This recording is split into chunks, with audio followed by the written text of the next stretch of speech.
شروع کرتی ہوں اللہ کے نام کی مدد مانگتے ہوئے جو سب کو فیض اور فائدے پہنچانے والا، بے حد مسلسل رحم کرنے والا ہے۔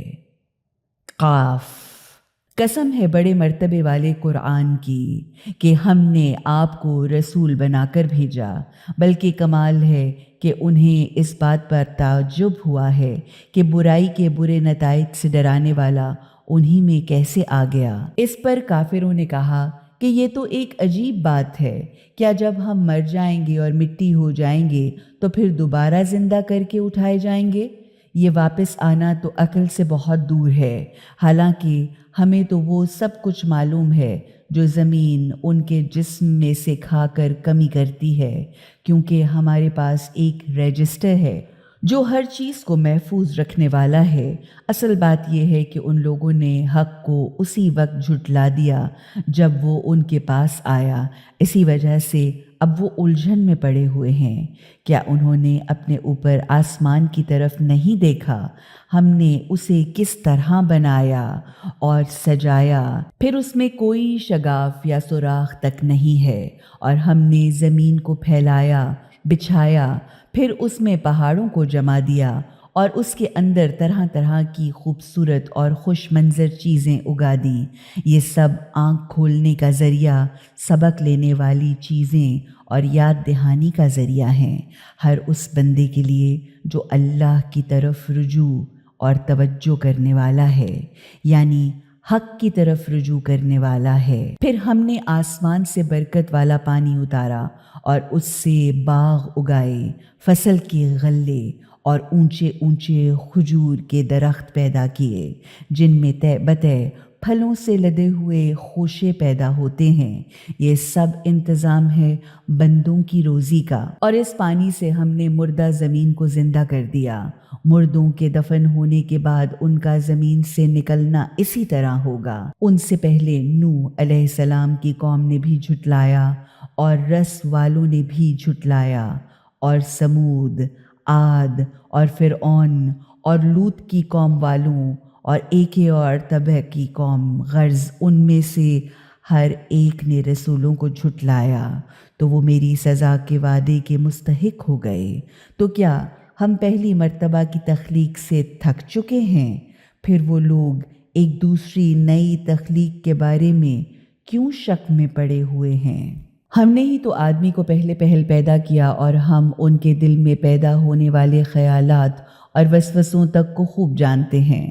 ہم تو اس کی رگے گردن سے بھی زیادہ اس کے قریب ہیں۔ پھر اس کے علاوہ ہمارے دو کاتب اس کے دائیں بائیں بیٹھے ہوئے ہیں۔ کوئی لفظ اس کی زبان سے نہیں نکلتا مگر یہ کہ اس کے پاس طاق لگائے اسے نوٹ کرنے کے لیے 2 فرشتے تیار موجود ہوتے ہیں۔ لو، وہ آ گیا جان نکلنے کا وقت، سکرات کا عالم، موت کی بے ہوشی۔ یہی وہ سچی حقیقت ہے جس سے تو بدکتا اور بچتا رہتا تھا۔ لو، پھر سور پھونکا گیا تو سب مردے زندہ ہو کر کھڑے ہو گئے۔ یہی وہ دن ہے جس سے تمہیں ڈرایا جاتا رہا۔ اب ہر شخص اس طرح آ رہا ہے کہ اس کے ساتھ ساتھ پیچھے پیچھے ایک ہنکانے والا ہے، ایک گواہ ہے۔ تو اسی چیز کی طرف سے غفلت میں تھا، تو اب ہم نے تیری آنکھ سے پردہ ہٹا دیا۔ اب آج تیری نگاہ خوب تیز ہے، اور اس کے ساتھ والا فرشتہ کہہ رہا ہوگا، یہ جو میری سپردگی میں تھا اب حاضر ہے۔ حکم ہوگا، تم دونوں ہر حق سے دشمنی رکھنے والے بڑے کٹر منکر حق کو جہنم میں پھینک دو۔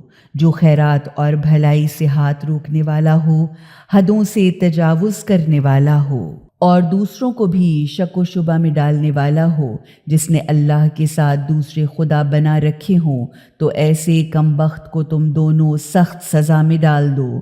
تب اس کے ساتھ والے یعنی شیطان نے کہا، اے ہمارے پالنے والے مالک، میں نے اس کو نہیں بھٹکایا تھا، بلکہ یہ تو خود ہی سخت گمراہی میں بہت ہی دور نکل گیا تھا۔ حکم خدا ہوگا میرے سامنے جھگڑا نہ کرو، میں نے تو پہلے ہی تم سب کی برے کاموں پر سزا ملنے کی اطلاع دے دی تھی۔ میرے یہاں بات بدلہ نہیں کرتی اور میں اپنے بندوں پر ظلم توڑنے والا بھی نہیں ہوں۔ جس دن ہم جہنم سے پوچھیں گے کیا اب تو بھر گئی، اور وہ کہے گی کیا کچھ اور بھی ہے، اور جنت کو متقین یعنی خدا کی ناراضگی سے بچنے والوں کے قریب لے آیا جائے گا، وہ ان سے کچھ بھی دور نہ ہوگی۔ یہ ہے وہ چیز جس کا تم سے وعدہ کیا جاتا تھا، ہر اس شخص کے لیے جو اللہ کی طرف بہت زیادہ توجہ کرنے والا اور خود کو برائیوں سے محفوظ رکھنے والا تھا۔